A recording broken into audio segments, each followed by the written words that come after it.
It's Not Another Buffalo Podcast, hosted by three of the most underqualified sports personalities this side of the canal.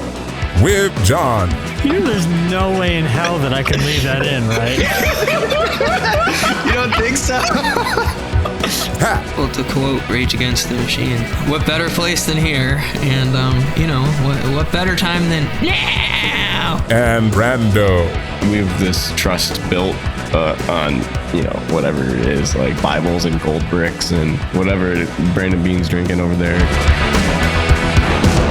All right, welcome back to Not Another Buffalo Podcast. This is no longer a Buffalo Rumblings podcast. This is kind of an emergency pod for us. We did not plan on dropping a pod this week, but here we are. I just want to let you guys know that this episode is brought to you by Small City Realty. If you're looking to buy, sell, or manage property in Western New York, you got to contact Zach Corzilius at Small City Realty. That's 585-409-1088. 585-409-1088. Those of you who can hear us, you probably hear how crappy my mic sounds. I didn't bring any equipment with me back home to Buffalo. I'm in my parents' basement right now with a pair of earbuds in. Pat's in a closet. He just moved into somewhere. And Brando is in Florida. So this is definitely a throw together podcast episode, but with the news that happened this week, we were already going to have to record an emergency pod. And then we had some extra news today, which is that Vox Media has basically canceled Buffalo Rumblings for good. So we just found that out today. The podcast, the website should live on and articles and stuff, but okay. All right. Well, that's news. Yeah. So the podcasts are being dissolved. We don't know what's going to happen with the RSS feed, the subscribers. So this is being released on our own podcast feed, which we started 3 years ago before we got picked up by Buffalo Rumblings. So if you're one of the people who never followed us to Buffalo Rumblings and you just listened to our first 17 episodes before we hopped on Buffalo Rumblings, welcome back after a 2-year hiatus. Thanks for joining the train. But yeah, so anyway, Vox Media traded us to the Texans. Not even for a second round pick. It's like future considerations. Yes, future considerations would be accurate. Honestly, like nothing but good feelings to the other people who work at Buffalo Rumblings. Like, SB Nation is its own thing, but we got to work with a lot of really cool people. Always got to thank Anthony Marino, the GOAT, for bringing us in, because he's a guy who listened to our silly little podcast and heard something in it and had us join Buffalo Rumblings. So Anthony's the GOAT. We're going to have him on again soon, but too many people to thank. I mean, honestly, there's so many people that made that network run. Jay Spence the King, Bruce Nolan, Sarah, everyone who was involved with it. Matt Warren also, an OG guy, for sure. Big time guy, yeah. Not to get too sidetracked here. Our podcast is continuing, if you couldn't tell by this episode being released after Buffalo Rumblings has ceased to exist. So we're going to keep doing it. We don't know exactly what it's going to look like. We don't know if we're going to be able to do something like putting together a channel on Apple Podcasts with all the other Buffalo Rumblings podcasts and retaining subscribers. So for now, we're just distributing our own show individually and then pushing it through our social channels, which thank you guys for following us there. So we didn't just totally go radio silent when Buffalo Rumblings went under. But, like to go with this, every single person that has said thank you or good job, or we can help you in any sort of way, it's awesome. It's a flood of messages and notifications and kind words and supportive comments from so many people today. It's one of those things where we're talking or you bump into somebody that listens and it's like, wow, people do listen. And that's very nice to hear. And all those comments, I appreciate them all, as I'm sure you guys do as well. Yeah, no, for sure. Yeah. So anyway, we're going to keep going with it. For us, it's not going to be about a subscriber count or listeners for a while here, because we're kind of starting back from scratch in a way. So again, every subscribe counts. We don't sit here and ask for reviews on a weekly basis from you guys, because we just kind of like hanging out. But any of that stuff helps, because we're building it from the ground up by ourselves again. Essentially, that's what it's looking like at this point. So appreciate anything you guys do with that. We're on YouTube as well, if you're hearing us in podcast form. And if you're seeing us on YouTube, we're on Apple Podcasts. And so appreciate anything you can do there. But the other thing that I wanted to say is that, even if it's not about the numbers, and I kind of said this in a Twitter thread earlier, like we said this on the show before, but this show has always kind of been, for us, it kind of serves a dual purpose, right? Because we love talking Bills. We love doing that. But we're three buddies who live hundreds of miles away from each other. We all grew up together. We're lifelong friends. And this is like a little time we can set aside every week in our busy lives with so much happening for all of us, and people all the crazy stuff. are big time changes in lives and watching everybody grow up, and right. I don't know if there's anything exciting happening in either of your lives, but it's not really in mine. But there might be one person on our show that we get to hang out with and see him have some moments here. Yeah, well, I'm in a closet now because I've been promoted to dad duty here, so I have a son coming in September, Luca. So I got to get all my cursing in now, before he can actually listen to the podcast and figure out what his dad's saying. But right. So. Well, don't worry, we'll bleep it out for you, Pat. So wow, this is a big news podcast. We're 6 minutes in, and we haven't even gotten to the biggest Bills news in probably 2 years. I don't know, might be longer. 2 years probably. Von Miller probably, right? It might be longer, and that also happened in the middle of a taping of an episode. Yes. So I've got my phone set up as a camera right now, but you guys might have to keep Twitter at the ready time. It's the hard part about using the phone as the camera, so you don't get that breaking news, right? Right. So John, exactly. We're talking breaking news here. You were on an airplane coming to Buffalo when the news broke about Stefon Diggs. Tell us about that. Well, anyway, so anyone who's flown Southwest before knows that it's great that they have free Wi-Fi. It's not full internet access or anything like that. You get free texting though. And it can be a little bit hit or miss. Actually, both the planes I was on, I was in the very back row of. So I don't know where the router is in those planes, but it's probably in the front. So it was going in and out. And I noticed that it was out. I was like, okay, I'll reconnect again. And all of a sudden, a bunch of, if you ever go out of airplane mode and you watch the flood of notifications come in, all of a sudden I saw the ESPN notification. I was like, I had to check is it still April Fool's Day? Like, what the heck is going on? And honestly, if I had seen it on Twitter before I saw the ESPN notification, I wouldn't have believed it. I'm still a little bit in disbelief. And, my significant other next to me, and she can't believe it either.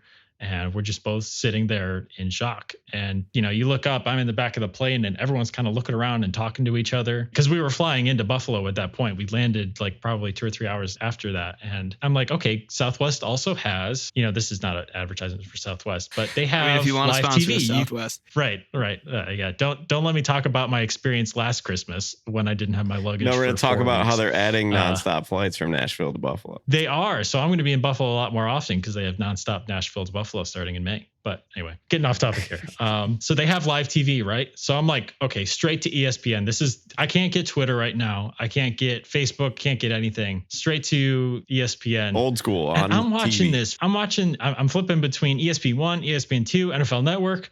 Nobody has any coverage. The NFL is showing the Bengals and Rams Super Bowl. Stephen A. Smith is interviewing a WWE star about the upcoming WWE. And this WWE guy is talking about his toughest losses. Like that stuff wasn't determined ahead of time. And I'm like, talk about what is happening. Like they have the update at the bottom of the screen. And I'm like, Stephen A., give me something. Tell me what's going on here. So that was, anyway, yeah, WWE must pay dearly for its coverage on ESPN. But I don't know, Brandon, how did you find out? You said you had something too funny that was happening? Yeah, so I'm in Florida right now for my school spring break. Came down here to see my dad again, like I did in February. And when I'm down here, I'm golfing. I'm golfing from sunrise to sunset. And it's 36 holes a day, or it's 18 holes and then 9 holes, whatever it is. And I'm always by myself, so I always get paired up with people. And I always get paired with the coolest dudes every time. And I'm with these guys. This guy's a teacher from California. They're both from Arizona, and the one guy lives here now, and he's a Bucs season ticket holder, but they're Cardinals fans. They're like big Cardinals fans. So we're talking shop, right? We're talking football. We're talking players. Kyler Murray, Josh Allen, Lorenzo Alexander came up because he was a former Cardinal. And they're like, so what's going on with Steph Diggs? And I was like, guys, we're not slandering Steph Diggs here. I was like, the guy's going to be a Bill, 32 million dead cap if we trade him. He gets a bad rap. The guy is elite of elite. He's a competitor. He raised the standard in Buffalo. I love him. I have his jersey signed and framed above my couch in my living room. John, I you not, brother. We are at the tee box. We all tee off. We are driving to our balls, which all three of us hit into the fairway. And I get a text, Steph Diggs traded, ? And I look at the guys and I'm like, yo, I think Steph Diggs just got traded. And there like, what? What were you just talking about? And I'm like, I just got a text, and then I got more texts, and then my phone just goes bzz, bzz, it's just like going off with these notifications. And I was like, so upset, man. I was so upset. In the middle, I couldn't hit my 7-iron 150 yards out. I had 4 holes left. I was so flustered. It was like, how am I supposed to focus in this golf round? And they were really funny because they're like, that's a huge deal. And they're like, okay, who else do we want to get traded in the NFL? Because all we have to do is talk about them, and then they're going to get traded 30 seconds later. So it was really funny. I was so confident and gun ho that this man was going to be on our roster next season, and he got traded. So I was really upset, and it's kind of healed a little bit. I've rebounded my initial shocking feelings, but I was really flustered yesterday during this round of golf. I did not really hit too many good shots after that. I was on my phone a lot, and it got quiet. I didn't talk to those guys a lot, and they kind of knew I was going through something, and I was having a hard time. So I thought that was funny and ironic and unfortunate. But Pat, what were you doing? Were you anywhere crazy? Anything happened? I was at work, MCC Go Tribunes, and I get a message from Brandon. Well, first I get a message from John, and he's like, yo, I'm on a plane and I just got the Diggs notification. What the actual is April Fool's Day a few days late. And then Brandon goes, no, Buffalo themselves. 2nd round pick for Stefon Diggs and are paying them $30 million something not to play for the team. So fucking stupid unless you're going to move up for Marvin Harrison Jr. So I saw the vulgarities, and I had to read it over a couple times, make sure I was understanding it correctly, because like you guys said, I thought of all the money we were going to lose if we cut him. But yeah, I don't know. I did see some discourse on Twitter too. I don't know if you guys saw some of that, where he tweeted back at the fan. Did you see that? About Josh Allen? Yeah, that was before he got traded, right? Was it? He's like, somebody was like, Stefon Diggs didn't make Josh Allen, and he was like, you sure? Yeah. Right? Is that what you're talking about? Yeah. And the story behind this is Terry Pagula was in Buffalo for Jeff Skinner's 1,000th game. And, you think the deal's done by then. By the time that he makes that tweet that night, Brandon Beane said in his press conference that they had been working on this trade for about a week now. And you wonder, this report just came out that said Stefon Diggs was granted the wish of requesting a trade for any team in the NFL except the Chiefs. I don't know if that's legit. I just saw it on Twitter also. I mean, respect. Yeah. So, I mean, at least he did that. But Houston in the AFC, a team that we will potentially face if we make the playoffs, is not something I'm looking forward to. Who we do play in the regular this season. Year, I'm pretty sure. We play them. Yeah. Yeah, so, the whole AFC South. So that'll be. Here's a scary question. Here's a scary question. As the rosters stand right now, is Houston better than Buffalo? Yeah. Oh, yeah. Houston was probably better than Buffalo before they made this trade. I don't think that's true, but I think that this makes the table. I think this swings it. I mean, this answer could change after the draft. If they're trading up for Brian Thomas Jr. and then they're going to go draft a second wide receiver in the 2nd round, and you get 2 studs, like, that answer could be different. But I think it is. I think Houston might have a more complete roster. I would be hammering Houston Texans division title bet right now. It's available anywhere. I'm trying to think who else is in their division. Indy, Titans, Jacksonville, Colts, and Tennessee, Jaguars. Jags are good, but I think Texans are better. They both can make the playoffs. And if they both make the playoffs, it's bad for the Bills. I'm trying to find the rationale behind the pick, right? Because this is one of those things. We know how 13 seconds went and how transparency fell by the wayside after that. We know that we're never going to really know the full story behind this unless Diggs comes out and talks about it in an interview afterwards, right? So we can speculate, and I don't want to assume, but it has to be something like he wanted out, right? Like, there's no other way. Yeah. This doesn't make logistical sense unless that was any sort of precedent. You right? don't take a $31 million dead cap hit this year unless he asks to leave, which, again, Brandon Beane seems to be a man of the people here and helping his players one way or another and giving him his request. But it's tricky because, oh man, I have a hard time finding words. I'm still upset about this, but you could put it on a couple things. I think after the 13 seconds game, if you are ever on a team, right, and you lose trusting in your coaching staff and you blow it, and now you have to look at these guys in the face and say, my bad. You guys are making millions of dollars for a very, very short period of your life that you're risking it all. And sorry. Like Steph is a dog, is an alpha dog, and he wants to know that his team is in it to win it. Then you get to the next year and you have the DeMar Hamlin situation. You guys remember how Diggs was on the sideline when that was happening? He was going around trying to fire everybody up. He walked to the hospital to go see DeMar and all these things. And that sort of really can put a strain on you. And then you come out in that playoff game against the Bengals, you're throwing duds to him. Allen's messing up. He's throwing bad balls, and the lack of usage and the run heaviness of our offense. And he talked about in Minnesota when I think Mike Zimmer was the head coach, or maybe I think it would have been Kevin O'Connell. Zimmer. Well, they were running the ball. I think it still would have been Zimmer. It might have been Zimmer still when Diggs was there. And No, it definitely was Zimmer. Yeah. And Zimmer's running Dalvin Cook 300 times a year, and Diggs gets 66 catches, and he's just like, I want to go to a team that's going to use me. And I was never upset with that. I never was mad that he was doing that. And he never said that he requested a trade out of Minnesota. But this is different, right? He still came off of 100 catch season. But yeah, but I mean, there's if you look at the stats, like Stefon Diggs with Joe Brady's system versus Stefon Diggs with Ken Dorsey's system, like it would be silly not to. It is stylistically different. It's completely cut in half. Maybe there would be a usage. Yeah. It's 80 yards, 85 yards per game with Ken Dorsey, and it's 44 yards per game with Joe Brady. And I think if you see on the wall, maybe like Stefon did, where they have 12 personnel, they're running the ball. James Cook, the Bills flipped the script from Brian Dable running the ball maybe once every 3 plays, maybe throwing the ball 65% of the time. And the Bills have really flipped the script on that. They're running the ball 65, 66% of the time. And Diggs is like, I don't want to be here if this is the way that you're going to go. And look at the moves that they made. You know, they made some moves with their O-line. They just signed a guy today, Collins, that left tackle who tore his knee up. He could be a good guard. You know, they put him in there for the guard battle of swing tackle position. You have James Cook, the way that they went down the stretch last year, running the ball.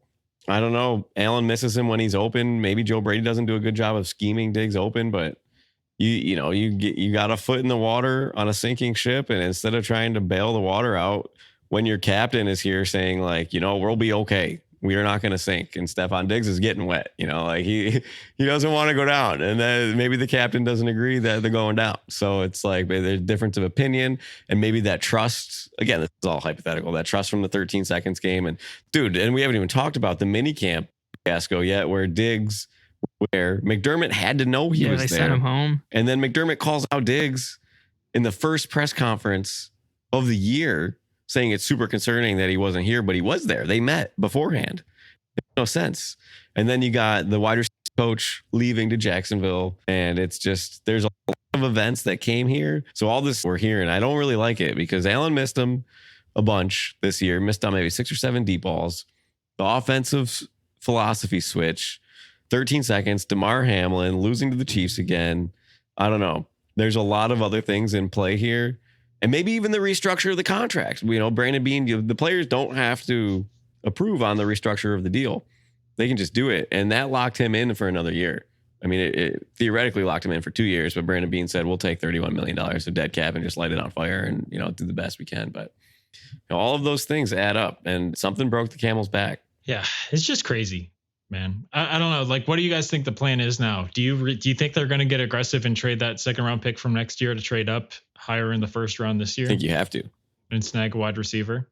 I mean, if history is any indicator, I was doing a little research here. I feel like if Brandon Beane really wants to assess where he's at, he's got to see if he can live up to Mr. John Butler, because he goes and he wins after the change of the guard, after Jim Kelly, and his first move to bring the Bills back to relevance is he drafts Antoine Smith, a running back, in the first round. So, I feel like if that's a recipe for success in today's world, I do feel like you got to get that wide receiver first round, and even if they don't play right away, Antoine Smith comes in, Thurman Thomas is hurt early in the season, I don't know. I agree with you boys. I think even if you have to trade up, you got to be ballsy. Well, the part that, okay, here, John, because I wanted to hear your opinion on this trade up. Talking about moving up to the top 10 for Neighbors or Romeo Odunze. You're giving up next year's first round pick. So Right. In my head today, I just can't stop thinking about this. Every scenario that can exist in my brain today. Okay, say you sign Odell Beckham and you have Curtis Samuel, you have Khalil Shakir, Justin Shorter, Dalton Kincaid, whatever. You have somebody. I would mark that not good enough. No, it's not good enough. And now because it's not good enough, I'm thinking about Deshaun Watson's season in Texas. They traded DeAndre Hopkins for the running back Johnson, right? David Johnson, Duke Johnson, I don't remember who it was. And then they fell off. Might be David Johnson. They fell off a cliff without DeAndre Hopkins. But didn't he lead the league in passing though? But yes, so he had a good season. But they went 4-12. Now they went 4-12. And then he got hurt. That's because they were constant. That's because they were constantly down in games, and he was always having to pass the ball. So garbage time yards kind of made up for And that. I don't think the Bills defense would ever get that bad with McDermott there. But in my brain, I'm thinking, okay, now Josh Allen's going to have to run more to get these yards more. Josh Allen's going to be susceptible to more hits. Now, say Josh Allen gets hurt because of the lack of weapons, because of how much he has to put his body on the line. And now if Allen's missing any time, it's not a really dark place today, man. I'm like, and now we have to trade next year's first to try to move up, but then something happens with Allen because this rookie, growing pains, and Allen has to run more and he's the ball a little longer. He's taking more hits, and now Allen misses time. We're losing games. You missed the playoffs, and now you just gave up a top 15 pick next year, all because of this domino effect of the roster not having the guys to run to get open. And then we're not even talking about how much coverage Diggs takes on the defense. And Khalil Shakir benefited, and Dalton Kincaid and James Cook benefited, and Davis benefited, and all that's going to be gone. You don't have to bracket anybody. If you're going to bracket Kincaid, he hasn't proven himself yet. So I don't know. My thought of trading next year's first really kind of took a hit because I think we have 2 seconds, a third and 2 fourths. And I think with a combination of those picks, I think you can get up into the teens to get a guy like Brian Thomas Jr., who I really like. I like Brian Thomas Jr. That was my best idea. Yeah. I think trading up into the mid-teens and getting Brian Thomas Jr. is the best thing you could have going. And I think you could keep. And I'm not a good evaluator of talent or anything like that, but you see the form. He looks like a Julio Jones, but faster. Right? Well, I feel like he's a hybrid blend of these guys. It's like he got the speed of Jamar Chase, but the size of T. Higgins, and the hands of Julio Jones, and the route running of Stefon Diggs, and takes the top off like of Deshaun Jackson. So he's kind of got a bit of everything. But to get up there, you got to find a guy. And you're looking at the draft board. Think of NFC teams that have wide receiver ones on the draft board. Seattle might be at 12. New Orleans is at 14. They're at 19. And Cooper Kupp, DK Metcalf, and Tyler Lockett, Chris Olave, Tyler Lockett, Chris Olave, and crew. So those guys could afford to move down, but it's a scary thing. I don't know, trading, or you wait till June 1st after the draft, you make your move up. And this is what Brandon Beane said in his conference. So there's a lot of time left, right? It's April 1st, April 2nd, April 3rd. What are we? April 4th, whatever, April 3rd. And he's like, we're not better today, but there's a lot of time. So you get the $10 million from Trey White's cap hit freed up on June 1st. Maybe you move for Brandon Ayuk after the draft. Maybe you make your move up in the draft into the teens. You get a guy that you like Brian Thomas Jr. You use that first round pick from next year, get Brandon Ayuk, sign him to an extension, load it with bonus money. So his first year salary is like $6 million. And next year he's making 22, 23, 24. When you're going to get this 30 mil off the books, now you're flush, right? Now you got your rookie and a stud. And I think that's the best case scenario. And I think if Brandon Beane, wants to keep this trust that was built on Bibles, gold bricks, and whatever he's drinking over there, I think he's got to make a move for something. He's got to be ballsy here. There's a lot of options at play. Sorry, guys. I should have left this beer glass full so you could read the side of it. Well, that means you wouldn't have drank it, does John. say the famous. If there's ever an excuse or a time in history for Bills fans to be drinking, it's the time. No, for sure. Brandon, I'll do you one better on best case scenario. I think that the best case scenario is that they don't have to use their next year's first round pick in any scenario, right? But that means you have to hit on 1 to 2 wide receivers, right? You need somebody to come in and be an impact player right away. And when you think about this receiving core, I mean, it's so young. Even Khalil Shakir seems like still young when he's going to be the veteran in the room. And Dalton Kincaid, just his second year, is going to be maybe one of your biggest targets at this point, because you're going to ask him to play a Travis Kelce-like role, like what the Chiefs offense is right now, where they have a slew of semi not really talented wide receivers. And now one of them might not be on the field this coming year, or at least won't be able to rent a car for the next year or so. We don't really know what that's going to look like. But was Rashee Rice, was he a first round pick? He was a second round pick. Yes, I believe he was a second rounder. So I mean, if we get a second round pick, he almost had like 950 receiving yards. I mean, I don't know. Even if you get something like that, the second round, Buffalo Bills, that's like dream scenario. Yeah. Well, it's so funny that this happened too, because I mean, we were talking weeks ago, my scenario was like, take 2 wide receivers in the first 2 rounds. Like, you need a wide receiver, you need to hit on it. And when you need to hit on it, you can't afford to miss. And you're not going to miss on 2 guys at this point. So I'm still team take 2 wide receivers. And I think now that you have that additional second round pick next year, use that to trade up as high as you can in the first round, and then take your second pick where you stand. Still take a wide receiver. You can sign free agents like we've seen, like they just signed an offensive tackle and they're going to fit it under the cap. You can sign a D tackle here or there to fill in the back half of your roster. You might be able to steal somebody in the later rounds of the draft at those positions. And I guess you could do that a wide receiver too, but I don't know. I think that 2 top wide receivers is still like my number one choice, because now you definitely they're both making the roster, right? There's no chance of them missing the roster at this point, which, would be embarrassing for a first or second round pick to not make your roster. It has happened before, but it's like you definitely has have it. Space do you know one off the top point, of your head that? I mean, I'm thinking of I don't know. Basham getting there's traded definitely been for a 6th the year after. There's been a drafted. second round pick. Maybe it's a third round pick that I'm thinking of. There's definitely been third round picks who haven't made rosters in the past. I think one happened on the Titans a couple of years back.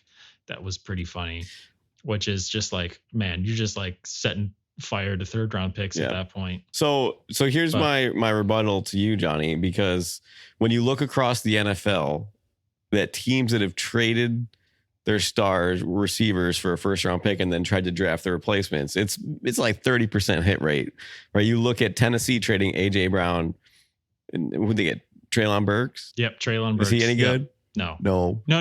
That's the right person, but he's not any good. And then you look in Arizona, and they had to sign. Well, okay, you look at the Ravens. They traded Hollywood Brown, and Rashad Bateman was their first round wide receiver. Was he any good? The book's still a little bit out on him. He's not anything. He's not anything crazy though. He's definitely not elite at this point. I'll tell you what, John, it's definitely not a best-selling book. So the other guys, you look around. I'm gonna have to put that on the next NABP glass. You look around. Well, am I wrong? Is he turning pages at anybody? I don't know. Am I wrong? This is like, have you seen that Wicked Witch of the West video? He's like, am I wrong? I'm animated. Wicked Witch of the East. I'm so upset by this. I don't know, because I love it. You need to set yourself up, I think, and guarantee yourself something. And I think the only way you do that is get a proven talent. But look at the NFL. Who else? Rashee Rice had a better season than most second round picks, but he was not elite to replace Tyreek Hill. And what other teams have traded a wide receiver for a first round pick? I don't know. The Vikings. Well, I guess the Minnesota Vikings. They did it. Vikings did right. it. Yep. And And who did they draft with that first round pick, Brando? Well, they did pretty good with that one. Now that's a bestseller. That's on every bookshelf in America. That is a bestseller. Yeah. So again, we can cherry pick examples all day, back and forth. But I don't know. If you look at recent years, I think that the reason why you were able to get all this value out of these second and third round wide receivers was because wide receivers weren't the most premium positions in the draft. And now they are becoming that, because you're seeing these wide receivers blossom and how valuable they are to their teams. And then teams, look at San Francisco right now. Why are they thinking about trading Brandon Ayuk? Because they can't afford to give him the contract that he deserves. Because they paid Samuel. And they think they can go get a young guy. Yeah. They think that they're the ones who want to go get a cost-controlled contract with a guy who might even be as electric or more electric than Brandon Ayuk. Yeah. So I'm all for team swinging on young guys, because draft picks, it's at this point when you have Allen, which is going to be such a big cap hit, you're not a team that can Like the team that you were when you paid Diggs and you brought him in, that's not the makeup of the roster anymore. You know, where the cap hits come from is so much different than it was at that time. You had Allen on a rookie contract. You had room to pay a wide receiver gobloads of money. And you're only paying him. Now you're going to need depth and you're going to need more than one. I think they still need a number 1 and a number 2 wide receiver. I think Khalil Shakir still needs to be your number 3 at this point. Yeah. And you were paying Diggs a lot less. That trade with Hill to Miami and then stupid Christian Kirk, they reset the market, right? Yeah. And Stefon Diggs is not going to make less money than Christian Kirk. So we had to give him another new deal. But I just think that there is a way here, John, that we both can be right. Like you can get your wide receiver that's rookie, but you can do that and move up in the draft. You have 17 picks in 2 years here. You can't play all 17. You can move up to the teens and sling that first round pick you're making the Steph Diggs trade pretty much. And that's the only trade that I would really do to get rid of that first round pick. He's 25, route running machine, hands that are glue, and you bring in him to play with Brian Thomas Jr. and Khalil Shakir. That could be pretty exciting. That would be super exciting. It just matters, you know, how much of your future are you mortgaging? Are you preventing yourself from re-signing some of the guys you want to re-sign next year, like Spencer Brown and not the Spencer Brown. They just signed an offensive tackle, so maybe that's not even a necessity. Done after this year. They paid this. It is a 1-year deal. But you think, Dawson Knox's money could come off in a couple years, right? He's got 2 years left, but you're just thinking about what you use that cap hit for Diggs. You know, if Diggs is $33 million right now, and you can sign Ayuk to a $20 million a year contract, and you're only paying him like 6 or 7 this year and maybe 22, 23 next year. Like you're still coming in cheaper, and you have Brian Thomas Jr. or insert player here. Yeah. And just what the NFL would do if the Bills got their hands on 2 guys like that. Now you're up there. Now you're talking about Cincinnati. You're talking about Philly. You're talking about Miami, San Francisco. You're up there again. And there would be no talk of this being a rebuild year. And Curtis Samuel in there too, who we're sleeping on. Greg Corsell, NFL Films on One Bills Live, said that Curtis Samuel is basically Stefon Diggs right now. He called Curtis Samuel more explosive than Stefon Diggs. He's younger. He's a good route runner, and he's had bad quarterbacks and bad offensive play callers. And, you know, except Joe Brady. He had his best season with Joe Brady. So that made me turn my head. I heard that on the radio. I listened back to it like 5 times. I'm like, Greg Corsell. Greg Cosell is no joke. Yeah. So funny. We should have a segment. Brando tries to pronounce. I'm so bad, dude. Like my students hate me for it. I really try. I should have we should go over any name that would ever come up during an episode, and I just run it by real fast. It's been a whole thing my entire life. I have a hard time. It's more fun as a running joke, dude. We all have things like that. I can't remember faces. I will meet somebody I remember faces and then I don't remember names. I can't associate the two with each other. It's hilarious. But no, anyway, Greg Cosell, that makes me feel better about Curtis Samuel. I don't think they're going to ask him to be the number 1, but I mean, he's a weapon for sure. So if he can stay healthy, I mean, maybe me drafting him in fantasy this year will actually pay off for the first time ever. Yeah, and when you throw him in for a garbage trade off your bench, it'll be worth something.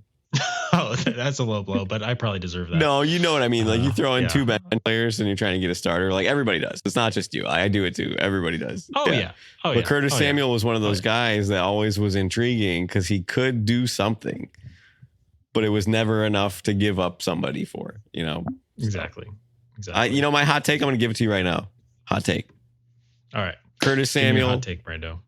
900 yards or higher this year. All right. Well, the good news is Brando's never had a take on this show to go cold, a preseason take ever. So just like I actually really like that. Matt Breida, man. He's still running through Buffalo. Matt Breida, man. Yes. Star Latulele. He's your star. That's so funny. That really reminds me of how long it's been since we've started this whole thing.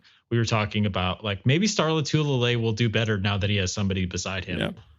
Maybe that, Star Latulele doesn't show up on the stat sheet, but he's needed because he's a wall of a man.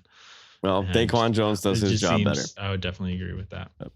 All right, boys. Well, if you guys don't have anything else, I think we're going to get out of here. Again, thanks to everybody for tuning in. This is the first episode in 3 years that hasn't been on Buffalo Rumblings. So again, really appreciate if you guys would subscribe, add a review, all that kind of interaction helps. You can find us on all platforms at Not Buff Podcast. So that's Instagram, the ghost of Twitter, YouTube, Threads. I'm missing one, but that's pretty much most of what we're active on. So at Not Buff Podcast, you can remember it. It's because we're all not buff. Anyway, also just be sure to follow all the other Buffalo Rumblings content creators to see what they're doing with their platforms moving forward. I'm sure everyone's going to have their own thing. Some people will continue their show. Some people might not at this point. So, I know some people in Buffalo Rumblings are taking a break here, but we're going to keep plowing through. We're going to keep going. Pat, you okay there, buddy? Yeah, I was just doing it once over, making sure I gotta make sure baby mom's going to be very upset if I leave. I have a glass of chocolate milk somewhere in here, and I got to make sure I find where that is. I can't leave that in here. She'd be upset. So that's funny. Well, next week we'll be back with a slightly higher quality episode where the audio quality isn't questionable and half of us are not in our usual environment and stuff like that. But again, thank you everybody for tuning in. Thank you for all the kind words on social media and all that stuff through this whole thing with Buffalo Rumblings being discontinued. And until next time, guys, we'll be back next week. Go Bills. Go Bills.